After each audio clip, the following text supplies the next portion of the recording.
Gedung Indonesia Menggugat, tempat di mana sejarah ditulis dan semangat kebangsaan dibakar. Dibangun pada masa kolonial Belanda, gedung ini awalnya berfungsi sebagai gedung pengadilan. Namun, pada tahun 1930, gedung ini mencatatkan namanya dalam sejarah bangsa ketika Soekarno dan rekan-rekannya diadili di sini.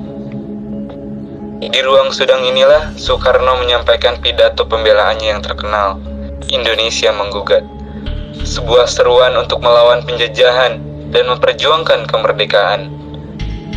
Pidato Indonesia Menggugat tidak hanya menggema di dalam ruang sidang, tetapi juga menyebar luas ke seluruh penjuru negeri, menginspirasi rakyat Indonesia untuk bangkit dan melawan.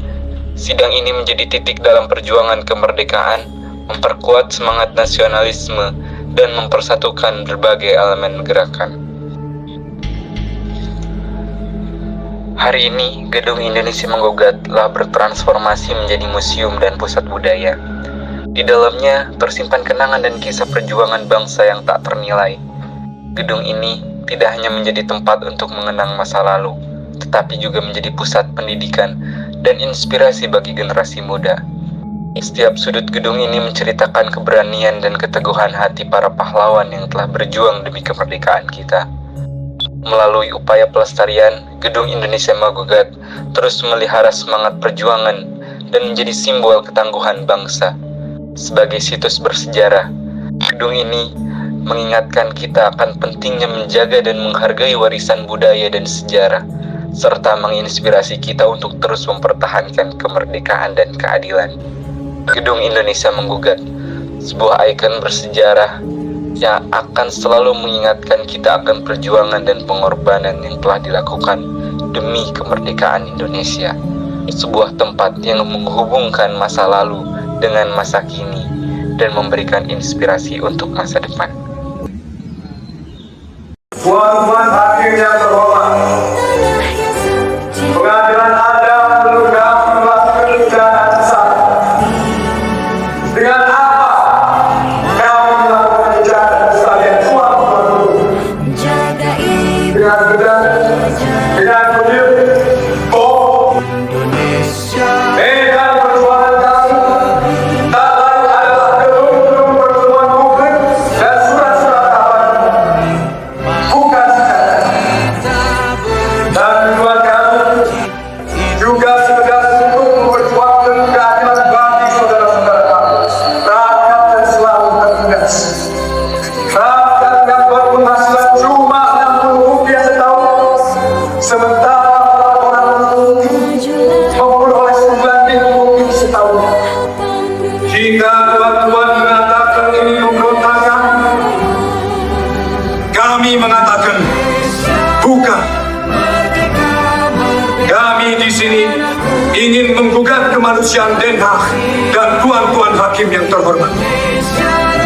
Kami tidak bersalah, tapi jika cita-cita perjuangan ini terwujud dengan penderitaan ketimbang kebebasan kami, saya serahkan jiwa raga ini dengan sukarela.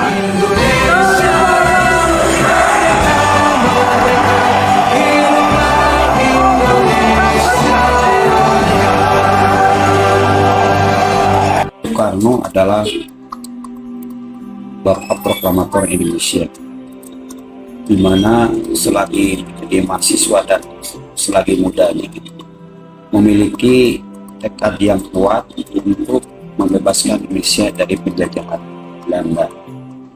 Karena pada masa itu Belanda tahun 1930-an masih menguasai Indonesia. Soekarno seorang yang memiliki visi dan misi mencapai kemerdekaan Indonesia, berusaha sekuat tenaga, pikiran bersama rekan-rekannya dari TNI Partai Nasional Indonesia waktu itu berusaha untuk menyampaikan gugatan kepada pemerintah yang di gedung Lanrat ya waktu itu, di Lanrat yang berada di Jalan Perintis Kemerdekaan nomor 5 Bandung. Nah, gedung itu yang kemudian dikenal sebagai Gedung Indonesia Menggugat Karena pada saat itu Soekarno membuat sebuah pledoi semacam pembelaan terhadap gugatan yang diajukan dengan judul Indonesia Menggugat. Jadi Indonesia Menggugat itu, atau gedung Indonesia Menggugat itu lahir atau berlatar belakang dari tampilnya Soekarno bersama rekan-rekannya dari TNI untuk menggugat pemerintah Belanda dan mengakhiri penjajahannya di Indonesia. Indonesia menjadi negara. Nah, dari latar belakang gedung Indonesia Menggugat tadi, apakah ada dampak panjang dari sidang Soekarno terhadap perjuangan kemerdekaan Indonesia? Jelas, dampaknya sangat panjang dan sangat signifikan. Karena menunjukkan bahwa bangsa Indonesia sudah terlalu lama, terlalu lelah untuk terus-menerus dijajah oleh bangsa lain, terutama bangsa Belanda. Kenapa? Karena Belanda adalah bangsa yang paling lama menjajah Indonesia. Bagaimanapun, kondisi Indonesia tidak akan pernah bisa mandiri ketika masih ada dalam penjajahan. Oleh karenanya, dampaknya sangat luas. Itu dapat menggelorakan semangat jiwa kemerdekaan secara umum di bangsa Indonesia, khususnya di kalangan generasi muda. Dan ini menunjukkan kepada dunia bahwa kita tidak akan pernah rela dan tidak pernah diam terhadap penjajahan. Kita harus berani melawan dengan risiko apapun demi tegaknya kemerdekaan. Nah, mungkin dari pertanyaan tadi, ini adalah pertanyaan terakhir mengenai sekarang kan gedung Indonesia Menggugat itu telah berfungsi sebagai museum dan pusat budaya. Menurut Bapak Asep sendiri, apakah pentingnya menjaga gedung ini sebagai bagian dari warisan sejarah kita? Gedung ini dinyatakan sebagai cagar budaya oleh Dinas Pariwisata Kota Bandung.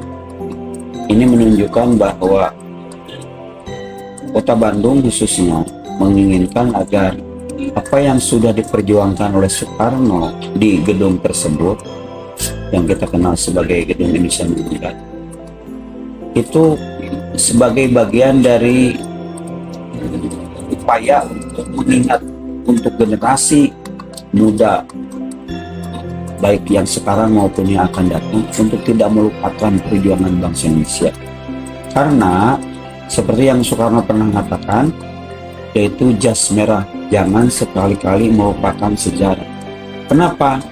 Bangsa yang selalu menghargai sejarah masa lalunya itu akan selalu teringat bahwa ada banyak orang yang mengorbankan pikiran, tenaga, bahkan sampai nyawa untuk dapat meraih sebuah kemerdekaan itu, untuk bisa mewujudkan suatu apa yang dicita-citakan. Oleh karenanya, apa yang dilakukan oleh Kota Bandung menjadikan Gedung Indonesia Menggugat sebagai cagar budaya merupakan sesuatu yang sangat tepat dan memang harus dilestarikan. Dan generasi yang tidak mengalami penjajahan itu bisa menghargai para pahlawannya, bisa mengingat apa yang terjadi pada masa lalunya, sehingga tidak akan lagi ada mata rantai yang terputus dari sejarah itu. Karena orang itu akan menghargai sesuatu ketika dia tahu sejarahnya, salah satunya.